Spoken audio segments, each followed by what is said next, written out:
O Senhor esteja convosco. Ele está no meio de nós. Proclamação do Evangelho de Jesus Cristo segundo Lucas. Glória a vós, Senhor.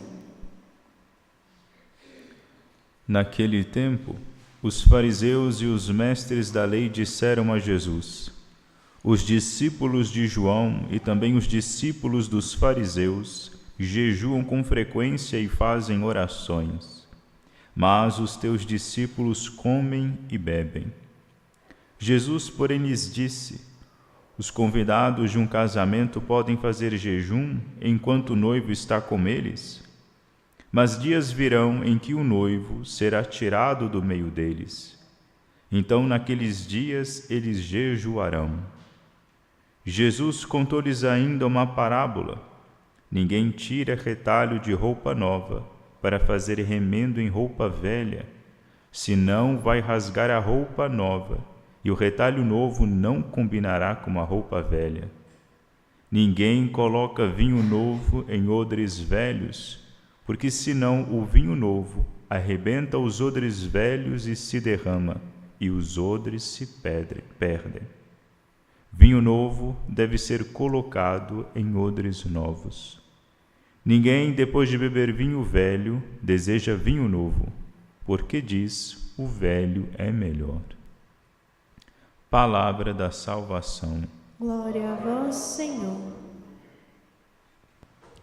Caríssimos irmãos e irmãs, é bom que nós compreendamos, a graça, que tiveram os apóstolos de conviverem, de caminharem, de receberem a doutrina salvífica da boca do próprio Deus, da boca do próprio Cristo.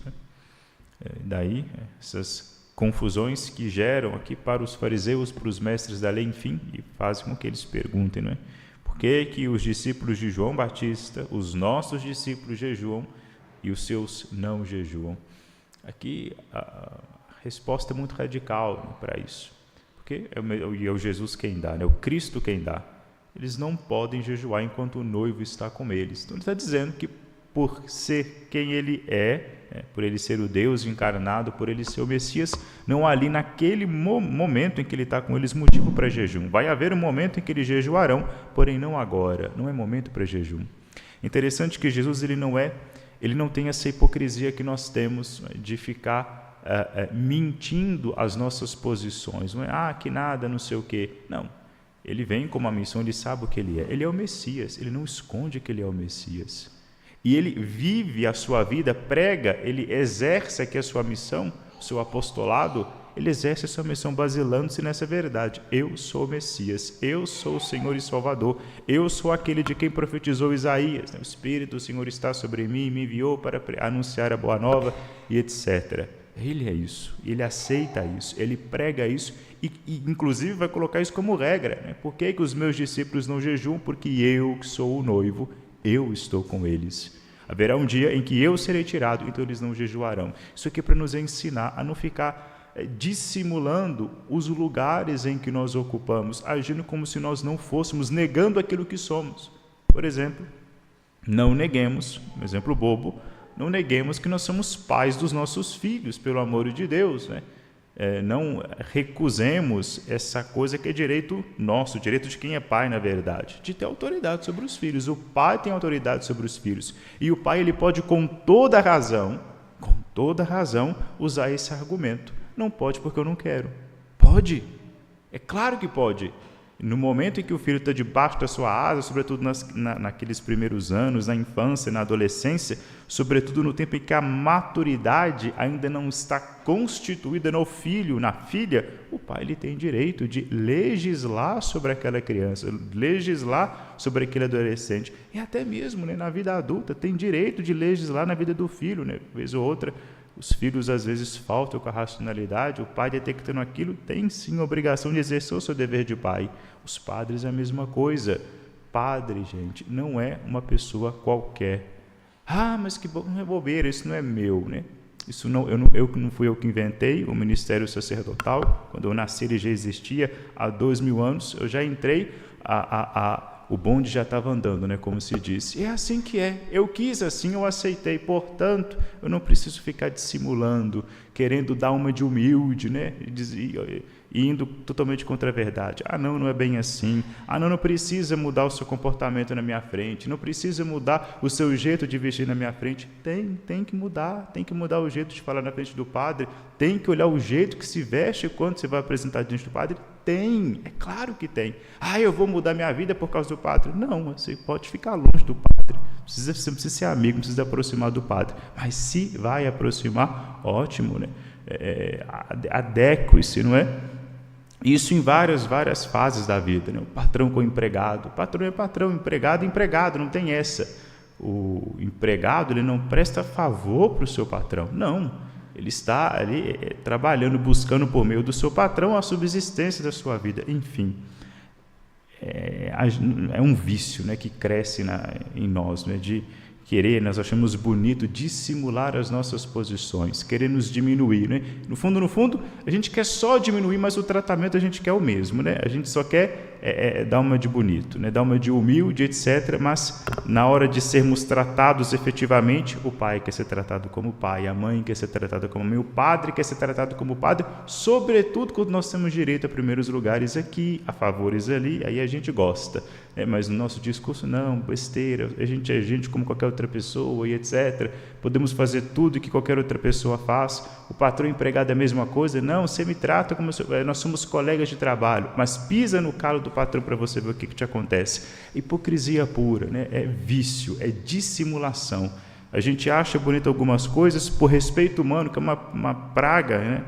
Querer agradar os outros, querer elogios, a gente acaba mentindo aquilo que nós somos, dissimulando as nossas posições. Nosso Senhor não fez isso. Nosso Senhor, sendo Ele a própria verdade, trabalhou em cima da verdade. Ele era o que ela era, o que era, dizia ser o que era e vivia de acordo com isso. Era íntegro, né? Nos ensinando isso. Não tem nada demais você aceitar a opção que você ocupa. Não tem nada demais. Sendo verdade, pronto.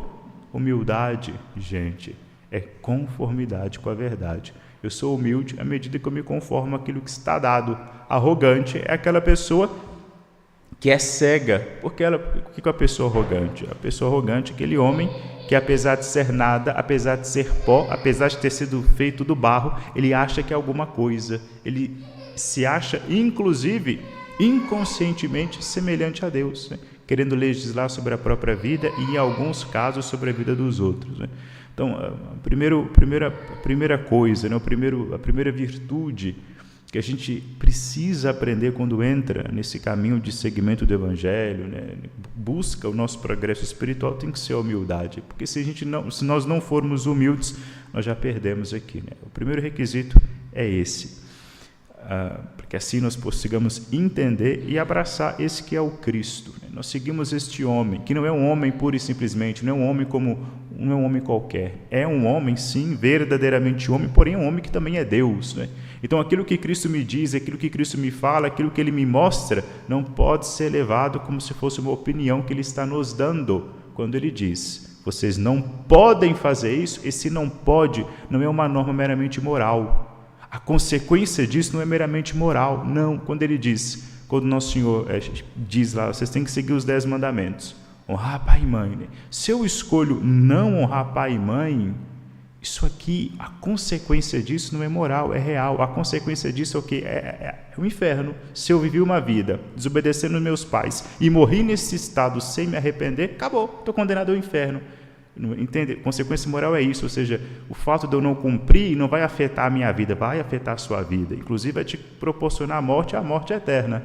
Quando Ele diz, por ser Deus alguma coisa, aquilo se torna realidade, verdade. Se Ele diz não pode, é um não pode mesmo. Se Ele diz faça isso, eu preciso fazer, porque é a própria realidade das coisas. Por exemplo, quando Ele vai lá e diz que o matrimônio é indissolúvel, não é uma opinião moral, é uma realidade. Ele decretou, bateu o martelo, pronto. Eu aceitando ou não, quando Ele diz o matrimônio é indissolúvel, não tem mais o que fazer, não temos mais o que dizer. Essa é a grande novidade, né, que Ele veio trazer. Essa é a grande graça, esse é o pano novo, né? É a nova lei. A nova lei é esta.